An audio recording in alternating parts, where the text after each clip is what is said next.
இந்த பாட்டு முதல்லயே வந்து பவதாரணி அவர்கள் பாடணும்னு வச்சிருந்த பாடலாம் பெங்களூர்ல அந்த கதைகளுக்கு. குமுதம் பிரசன்ஸ் உங்களோட நான் with Anjana, powered by Aroma premium dairy products, the Chennai silk, TNC chits private limited and Aachi Masala. கோட்டோட பாடல் எப்படி வந்திருக்கு? அடிக்கடி ஷூட்டிங் நடக்கும்போது நான் பேசுவேன், விஜய் பேசுவார், உங்கள் பையன் என்ன புளிஞ்சு எடுக்கிறான்ப்பா போட்டு. இது ஒரு குடும்ப படம், இது ஒரு ஃபேமிலி சப்ஜெக்ட். பூஜைக்கு போனேன், மற்றவர்கள்லாம் போனேன். அவன் ஷூட்டிங்க்கு வர விட மாட்டான். நீ ஷூட்டிங் வந்துட்டா அது ஏதோ ராசி மாறிட மாட்டான். நேற்று நைட்டு வந்து படத்தோட ஃபைனல் கிரேடிங்க்கு யூஎஸ் போயிருக்கான். என்ன குரல், தேன் தான் வந்து காதில் பாயுதுங்கிற மாதிரி பவதாரணி அவர்கள் அதை வந்து ஏஐல பண்ணியிருக்காங்க. அது அந்த குரலை கண்டிருது. வாழ்க்கை தொடங்கும் அது எங்கே.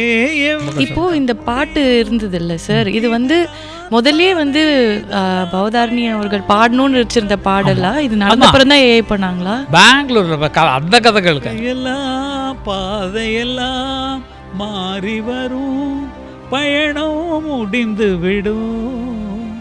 உங்களோட நான் வித் அஞ்சனால இன்னைக்கு எனக்கு ரொம்ப ரொம்ப பிடிச்ச ஒருத்தர் தானே கங்கை அமரன் சார். எல்லாருக்கும் உங்களை பிடிக்கும், வந்த உடனே எல்லாரையும் கலகலன்னு ஆக்கிட்டீங்க. ஐயோ, அந்த ஒரு எனர்ஜி இருக்குல்ல சார் உங்களுக்கு? வந்து பார்த்த உடனே நீங்கள் இருந்தீங்கன்னா ஐயோ இவங்கன்னா முடியாது, இவங்க பயங்கரமாக கேட்பாங்களா கேள்விகள்லாம் அப்படின்னு சொல்லி பயந்தா. கொஞ்சம் என்ன பார்த்தா பயமாக இருக்கும், ரொம்ப பயமாக இருக்கும். என்ன பார்த்து பயப்படுறீங்களா? ஆமாம், நிறைய இன்டர்வியூ பார்த்துருக்கேன் உங்களுதுல. பயப்படுற மாதிரி ஒன்றுமே பண்ணலையே சார், ஜாலியாக பேச போகிறோம் சார். இன்னைக்கு வந்து கொஸ்டின் ஆன்சர் அப்படிலாம் எதுவுமே கிடையாது சார். நீங்களும் நானும் ஃப்ரெண்ட்ஸ் இன்னைக்கு. ஆமாம், ஜாலியாக பேச போகிறோம், அவ்வளோதான். சரிங்களா? இப்போ நம்ம பார்க்க போற செக்மெண்ட் சென்னை சில்க்ஸ் வழங்கும் கோட் செலிப்ரேஷன். கோட்டோட பாடல் எப்படி வந்திருக்கு? நீங்க வந்து உங்களுக்கு நீங்களே உங்களோட நிறைய ரசிச்சு நிறைய விஷயங்கள்லாம் நீங்க வந்து இது நல்லா இருக்கு, இது அது ஒரு தத்துவ பாட்டு மாதிரி கொடுத்தாங்கம்மா. ஆறு மனமே ஆறு, ஆண்டவன் கட்டல ஆறு, அந்த மாதிரி அது மாதிரி ஒரு தத்துவத்தை சொல்ற மாதிரி ஒரு பாட்டு. ஓகே, என்ன போய் தத்துவம் எல்லாம் கொடுப்பாங்களா? குத்து பாட்டு தான் எழுதிருக்க, ஒரு குத்து பாட்டு. நீங்க சீரியஸா சொன்னோடனே நானும் வந்து நம்பிட்டேன் சார். அப்படியா? ஓ, தத்துவ பாட்டு ஏமாத்தலாம் ஆடியன்ஸ் தான். ஐயோ, இவர் எவ்வளவு பெரிய நடிகர் நீங்க, நான் அப்பப்போ இது மாதிரி ப்ரூவ் பண்ணிடுறீங்க. நான் நம்பிட்டேன் நிஜமாவே. நல்ல பாட்டு கொடுத்துருக்காங்க, நல்லா ஜாலியாக பாடிட்டு விஜயெல்லாம் பேசினார். நல்லா இருந்ததுப்பா பாட்டு அப்படின்னு சொல்லிட்டு பேசினாங்க. எல்லாம் சந்தோஷம், ரொம்ப சந்தோஷம். அடிக்கடி ஷூட்டிங் நடக்கும்போது நான் பேசுவேன், விஜயும் பேசுவார். பேசுகிற நல்லா இருக்கு, நல்லா போயிட்டுருக்குப்பா, எப்படி போயிட்டுருக்கு, பையன் விட வேண்டாம், உங்கள் பையன் என்ன புளிஞ்சு எடுக்கிறான்ப்பா போட்டு.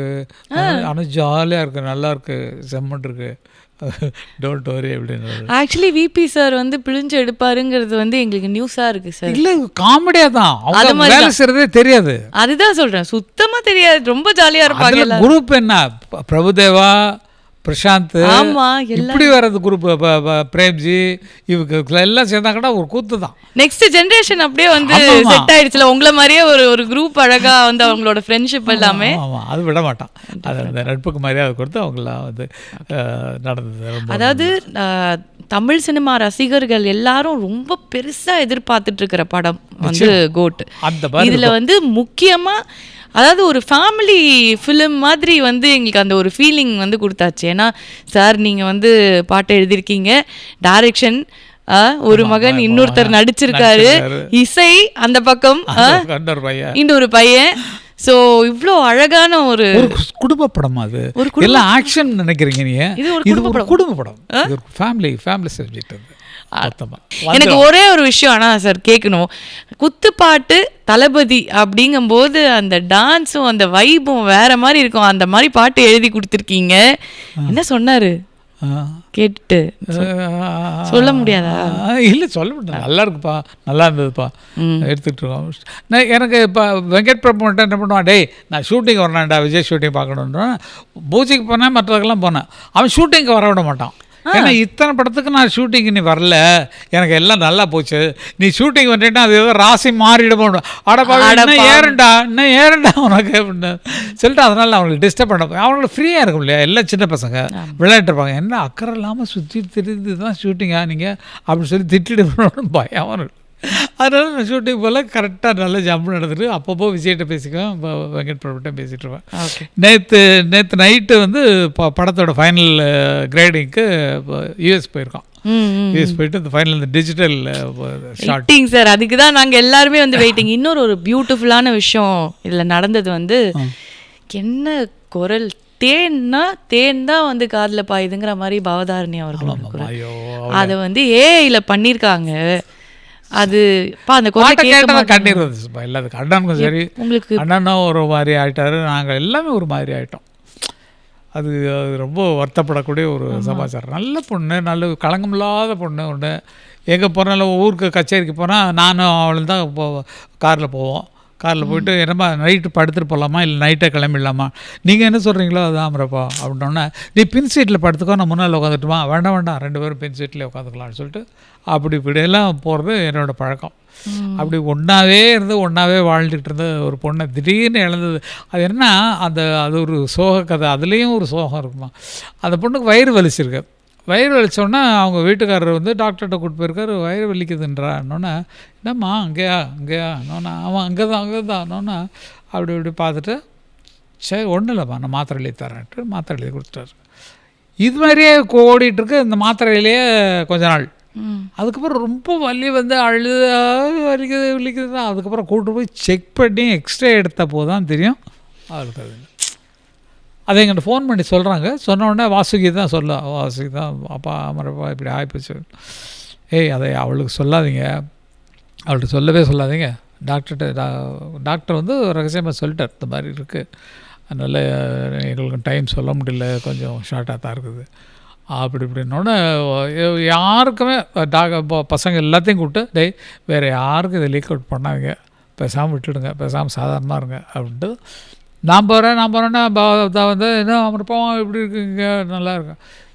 நீ கண்டதெல்லாம் தின்னு வச்சு வயிற்றில் இப்படி வந்து ஒரு இதை வச்சிட்ருக்க, நீ வயிறு எரிச்சலுங்கிறதுல வலிக்குதுன்னு அவர் ரெஸ்டாரண்ட் நடத்திட்டு இருப்பார். ரெஸ்டாரண்ட்லேருந்து எல்லாம் காரசாரமாக இருந்தது, அது சாப்பிட்டு ஆக்ட் பண்ணுறேன் நான்.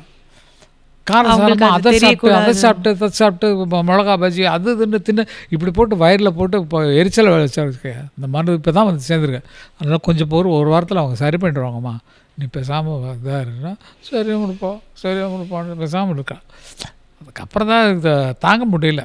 அது ரொம்ப ரொம்ப கஷ்டமான விஷயம். அந்த பொண்ணு அவ்வளோ செல்லம். அண்ணா வந்தாங்கன்னா, என்னம்மா மினிக்கிட்டு வந்திருக்க பரு, அது என்னப்பா நல்லா இல்லையா, அவ்வளோ செல்லம், எல்லாருக்குமே செல்லம். அவளை கிண்டல் பண்ணுறது தான் எல்லாருக்கும் வேலை. பிரபு, கார்த்திக் ராஜா, யுவன், பிரேமு எல்லோரும் சேர்ந்து அவளை கிண்டல் பண்ணுறது தான் வேலை. அப்படிப்பட்ட ஒரு ஜாலியான பொண்ணு இல்லைன்னு நினைக்க முடியல. அந்த பாட்டில் கொண்டு வந்து வச்சானுங்க பாருங்க, அது பெரிய விஷயம் இல்லை. அது ஒரு மாதிரி எல்லாருக்குமே ரொம்ப இமோஷனல் ஆகிடுச்சு. அதாவது நாங்கள் அத்தனை பேருமே இப்போ நீங்கள் சொல்லும்போது நிறைய விஷயங்கள் பவதாரணி இப்படி இருந்திருக்காங்க அதெல்லாம் எங்களுக்கு தெரியுது. ஆனால் நாங்கள் பார்க்கும்போது எங்களுக்கு ரொம்ப சைலண்ட்டாக எதுவுமே பெருசாக அவங்கள பற்றி வெளில தெரிஞ்சது கிடையாது. அந்த குரல் தான் எங்களுக்கு எல்லாமே. துக்கத்தை அப்படி இப்படியே அடைச்சிட்டோம். அண்ணனும் சரி, அண்ணன் வந்து ரொம்ப ஆசை. பவதா போனதுக்கப்புறம் அண்ணா வந்து ஒரு வேறு மாதிரி ஆயிட்டார். ஐயோ எல்லாம் போச்சே, என்னது இப்படி இப்படின்னா. அதுக்கப்புறம் தான் நிறைய அவர் ஒர்க் எழுத்துப்பட்டார். தெய்வீக பிரபந்தம் பண்ணணும், அது பண்ணணும், இது பண்ணணும், கடவுளை வேண்டுகிட்டே பண்ணுற மாதிரி, அது தெய்வீகமாக என்ன மாதிரி இருக்கணுமோ அந்த மாதிரி ஒரு மௌன ஞானி மாதிரி ஆயிட்டார் அவர். பொண்ணு இழந்தது அவர்களை தாங்க முடியல. அது எவ்வளோ பெரிய ஒரு மனவலி, கஷ்டம். இப்போ இந்த பாட்டு இருந்தது இல்லை சார், இது வந்து முதல்ல வந்து பவதாரணி அவர்கள் பாடணும்னு வச்சிருந்த பாடலா, இது நடந்த அப்புறம் தான் ஏஐ பண்ணாங்களா? பெங்களூரில் அந்த கதைகளுக்கு பெங்களூர் கம்போஸிங் போயிருக்காங்க. வெங்கட் பிரபுவும் யுவன் சங்கர் ராஜாவும் அங்கே போய் ரூம் எடுத்து எல்லா சாங்ஸும் கம்போஸ் பண்ணுறாங்க. கம்போஸ் பண்ணோன்னே, ஏய் பவதாவுக்கு ஒரு சாங் கொடுக்கணும்ப்பா அப்படின்னு சொல்லி அப்போ பேசினாங்க. அப்போ அதுக்காக கம்போஸ் பண்ண சாங் தான் அந்த சாங். இந்த பாட்டு பண்ணோடனே அந்த பாட்டு கம்போஸ் பண்ணி முடித்த உடனே ஃபோன் வருது, பவதா அடக்கடவுள் இதாயிட்டான்னு. உடனே அங்கேருந்து உடனே பிரபுவும் இவரும் புறப்பட்டு மலேசியா போயிட்டாங்க. மலேசியா போனால் அங்கே அவனுக்கு இப்போ பிரபுக்கு நிறைய கான்டாக்ட்ஸ் இருக்குது மினிஸ்டர்லேயே. அவங்கள்ட்ட சொல்லி ஸ்பெஷல் ஃப்ளைட் அரேஞ்ச் பண்ணி அந்த இதெல்லாம் டெஸ்ட் பண்ணி எடுத்துடணும். அதில் டெஸ்ட் பண்ணலாம் வேண்டாம், எல்லாம் சர்டிஃபிகேட்லாம் கொடுத்துட்டு எல்லாம் சேவ் பண்ணி அனுப்புகிறாங்க. இங்கே வந்தால் அது அப்படி ஆனால் அதாவது டெக்னாலஜி இல்லைனாலும் நிறைய ப்ராப்ளம்ஸ் வருது அப்படிங்கிறத தாண்டி எவ்வளோ அழகான ஒரு விஷயம் நடந்துக்கும் போது சந்தோஷமாக இருக்குது. இவ்வளோ டெக்னாலஜி இருக்கே, ஏன்னா அந்த குரலை நாங்கள் திரும்ப கேட்கணும் அப்படின்னு ஆசைப்பட்டது அந்த ஏஐல வந்து எல்லாரையும் உருக்கிருச்சு சார். அவ்வளோதான். யுவனே சொல்லியிருக்காரு, அந்த பொண்ணுகள்னு கம்போஸ் பண்ணோம், அதை வச்சு எடுக்கணுங்கிற லட்சியத்தில் தான் இருந்தேன். இந்த மாதிரி சிஸ்டம் அதுக்காகவே அவளுக்காகவே முன்னால் பண்ணி வச்ச மாதிரி வந்து சேர்ந்தது. அந்த சிஸ்டத்தில் புகுந்து வாய்ஸை கொண்டு வந்தது எங்களுக்கு பெரிய பெருமை, பெரிய சந்தோஷம், மிகப்பெரிய சந்தோஷமாக இருக்குது. அப்படி அண்ணன்ட்ட போட்டுக்கிட்டோன்னா அண்ணனும் கொஞ்சம் அப்படி கண்ணு கலங்கிச்சு. இப்போ ஒரு மாதிரி இதாகி போயிடுச்சு. இது வந்து நாங்கள் ஆக்சுவலி அதான் இது ரொம்ப கஷ்டமாக இருக்குது பேசும்போது. பட் எல்லாமே அந்த வாழ்க்கை அப்படிங்கிறது அடுத்தடுத்து போயிட்டு தானே சார் இருக்கும். அது மாதிரி தான் வந்து ஆயிடுச்சு. எல்லாம் அக்செப்டன்ஸ் தான். வாழ்க்கை தொடங்கும், அது எங்கே எவ்விதம் முடியும், இதுதான் பாதை இதுதான் பயணம் என்பது யாருக்கும் தெரியாது. வாழ்க்கையெல்லாம் பாதையெல்லாம் மாறி வரும், பயணம் முடிந்து விடும், மாறுவதை புரிந்து கொண்டால் மயக்கம் தெளிந்து விடும். மாற்றம் தான் மாறாதது. கரெக்ட். ஸோ இவ்வளோ வந்து அழகான ஒரு ஒரு நல்ல ப்ராஜெக்ட் அமைஞ்சிச்சு. உங்களுக்கு வந்து எப்படி அது வந்து ஃபீல் ஆகுது? ஏன்னா எல்லாருமே நீங்கள் அப்படி கஷ்டப்பட்டு வந்தா மாதிரி இவங்களுக்கும் நிறைய அந்த மாதிரி கஷ்டங்கள் தாண்டி இந்த இடத்துல வந்து நின்று இருக்காங்க இவ்வளோ பெரிய படத்தில் இல்லையா? அதுக்கும் அவங்க ரொம்ப கஷ்டப்பட்டுருக்காங்க. அது என்னென்னா, முதல்ல வந்து எனக்கு என் பிள்ளைகளை வந்து நல்லா படிக்க, நாங்கள் நல்ல மியூசிக் நல்லா வந்தோம், பணம் நிறையா வந்துட்டுருக்கு, லேண்ட் வாங்குறது, அது வாங்குறது, வீடு வாங்குறது, இதெல்லாம் நல்ல செட்டப்பாக நல்லா பின்னால் ஒழிச்சு வச்சுருக்கு விஷயம். அது வசதியாக நாங்கள் எவ்வளோ கஷ்டப்பட்டோமோ அந்த அளவுக்கு, அதுக்கு மேலே எப்படி உயரத்தில் இருக்கணும், எவ்வளோ உயரத்தில் இருக்கணுமோ அவ்வளோ உயரம். அப்துல் கலாம் பார்க்குறது, உழைப்புக்கான சிவாஜி அப்பா பார்க்குறது, எம்ஜிஆர் பார்க்குறது, எல்லாரும் நம்ம தோஸ்தா பண்ணி வா சாப்பிடுவா அப்படின்னு சொல்லி எம்ஜிஆர் உரிமையாக கூப்பிடுவார். அந்த அளவுக்கு பெருமையாக உயரக்கூடிய அளவுக்கு வந்ததுக்கப்புறம் கூட பசங்களுக்கு வந்து எனக்கு என்ன ஆசைன்னா, பசங்க வந்து போய் கேமரா எடுத்து கார்த்திக் ராஜா முந்தா நாள் பிறந்த நாள், அவன் என்னென்ன சின்ன வயசில் கார்த்திக் ராஜா, யுவன் சங்கர் ராஜா, பிரபு, வெங்கட் பிரபு, பிரேம்ஜி 4 பேரும் சேர்ந்து ஒரு சின்ன கேமரா வச்சுட்டு, டேய் ஒரு படம் எடுக்கலாம்டா அப்படின்னு சொல்லிட்டு அவங்க ஒரு கதை மாதிரி வச்சுட்டு ஓடுறது, அடிக்கிறது, இது பண்ணுறதுலாம். அண்ணனோட வீட்டில் தான் ஷூட்டிங் நடக்கும், அண்ணன் ரெக்கார்டிங் போய்டுவார்ல, இவன் கூப்பிட்டு அந்த இதில் மேலே மாடியிலேருந்து கீழே குதிக்கிறான். எனக்கு கேட்டதை ஒரே எரிச்சலாக போச்சுட்டு, என்னடா இது என்ன ஃபிலிம் அது, இதில் இப்போ போட்டு நல்லா திட்டி விட்டேன். அவங்களுக்கு என்னென்னா, நம்மளும் நம்ம குரூப்பாக ஒரு டைரக்டராக இருக்கணும், ஒரு படம் பண்ணணும் அப்படிங்கிற மாதிரி ஆசையை அப்பயே வளர்த்துட்டாங்க. சரி இது சரியாக வராதுன்னு சொல்லிட்டு நான் என்ன பண்ணேன், வெங்கட் பிரபுவை கூப்பிட்டு பிரபு வந்து படிக்க போகிறான், 9th போகிறான்.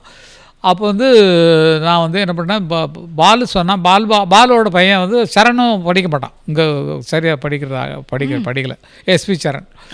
ஆமாம் படிக்கலை. அதனால் பாலு என்ன பண்ணிட்டான், அமெரிக்காவுக்கு அனுப்பிச்சிட்டான். இங்கே இருந்தால் சரியா வராது, அங்கே போய் படி அப்படின்னு சொல்லி அவன் சொன்னேன். டே பாலா, இப்போ இந்த பிரபு போய் அனுப்பிட்டாங்க, ஒரே கேமரான்னு வச்சுட்டு ஒரே இது இருக்கான், நான் ஃபாரினுக்கு போகிறேன்னா எனக்கு ஒரு கேமரா வாங்கிட்டு வந்து கொடுன்னு கேட்குறான். அதனால் உங்களுக்கு இந்த இதில் இறங்க விடக்கூடாது, அதனால் நீ கொஞ்சம் சொல்லு இதில் அமெரிக்காவில் எப்படி போகிறதுன்னொன்னே, நல்ல ஸ்கூல் பார்த்துக்க சொல்லி, அங்கே தெரிஞ்சவங்க இருந்தாங்கன்னா அவங்க வீட்டில் தங்கிட்டு பக்கத்தில் அவங்க பக்கத்தில் என்ன ஸ்கூல் இருக்கோ அதில் சேர்த்து விட்டுரு இந்த மாதிரி சொன்னால். என் பீம்சிங்கோட பொண்ணு டைரக்டர் பீம்சிங் இருந்தார் இல்லைங்களா, லெனின் அவங்க தங்கச்சி, அவங்கள்ட்ட போயிட்டு அவங்க சிகாகோவில் இருக்காங்க. அதனால் வந்து நாங்கள் என்ன பண்ணோம், அங்கே அந்த பொண்ணுகிட்ட ஃபோன் பண்ணி, ஐயோ தாராளமாக அங்கே நாங்கள் போர் அடிச்சு கிடக்கான்னு சொல்லிட்டு கூப்பிட்டு போயிட்டாங்க. கூப்பிட்டு போய் சரிட்டு ஸ்கூல் பார்த்தா, காலையில் பிரபு வந்து வீட்டிலேருந்து 5 மணிக்கு கிளம்பணும், பஸ்ஸை பிடிச்சி அவங்க ஸ்கூலுக்கு போகிறதுக்கு 6 மணி ஆகிடும், 6:30 மணிக்கு அட்டெண்டன்ஸ் கொடுத்தாவிடும். அவ்வளவு சிரமம். அதே மாதிரி முடிச்சுட்டு வர்றதும் அதே அளவுக்கு வந்துடும். 9 மணி 10 மணிக்கு தான் வீட்டுக்கு வந்து சேர்ப்பான்.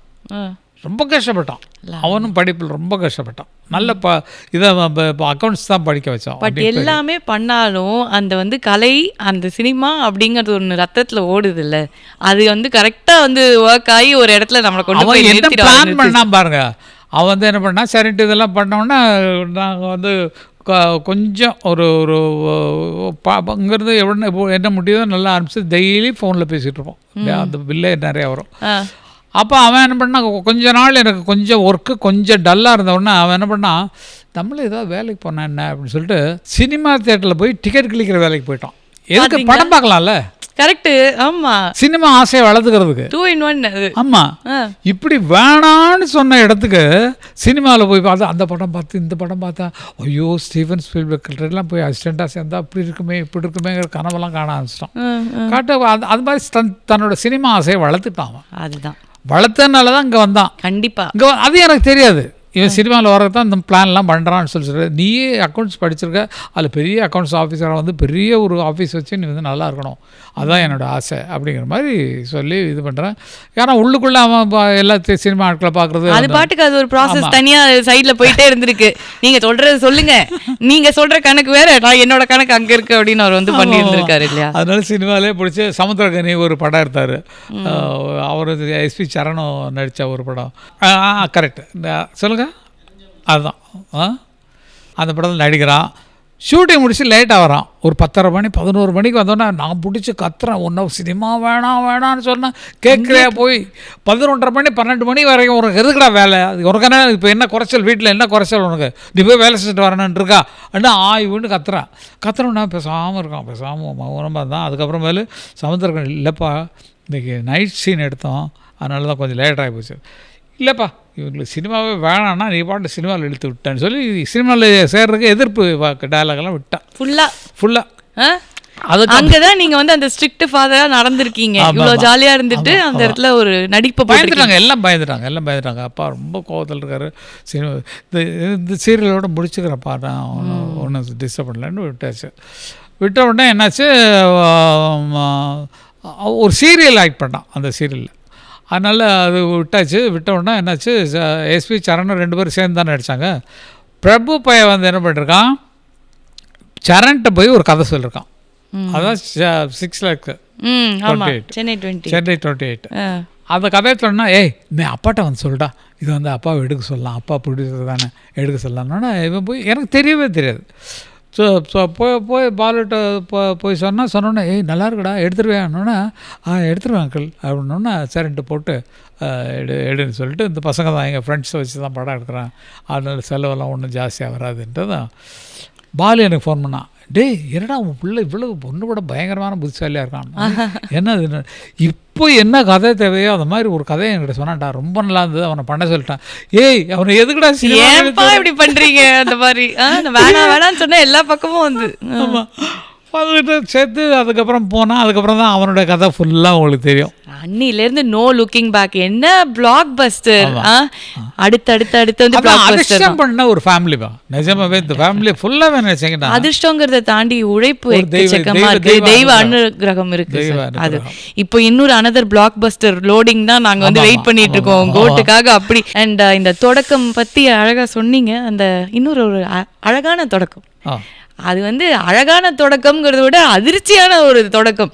என்ன இது கல்யாணம் ஆயிடுச்சா இவருக்கு அப்படிங்கிற மாதிரி நாங்கெல்லாம் வந்து பிரேம்ஜியா நான் வந்து ஃபஸ்ட்டு ஃபோட்டோலாம் டக்குன்னு பார்த்தேன் சார் இன்ஸ்டாகிராம். ஒரு வேளை அடுத்தது ஏதாவது படமாக இருக்கும் போல இருக்குது. அதில் மக்கள்லாம் இல்லை, வெறும் அவங்க 2 பேர் தான் இருந்தாங்க. அதில் குமுதம் பிரசன்ஸ் உங்களோடு நான் with Anjana, powered by Aroma premium dairy products, ஆனந்த அனுபவம் அரோமானே, the Chennai silks, let the celebration begin, TNC chits private limited, நம்பிக்கையே எங்கள் பாரம்பரியம், சிட்டுனா டிஎன்சி சட்டுன்னு பணம் வரும், ஆச்சி மசாலா, ஆச்சியின் புதிய அறிமுகம், ஆச்சி ஹோட்டல் சாம்பார் 50 கிராம் 20 ரூபாய் மட்டுமே.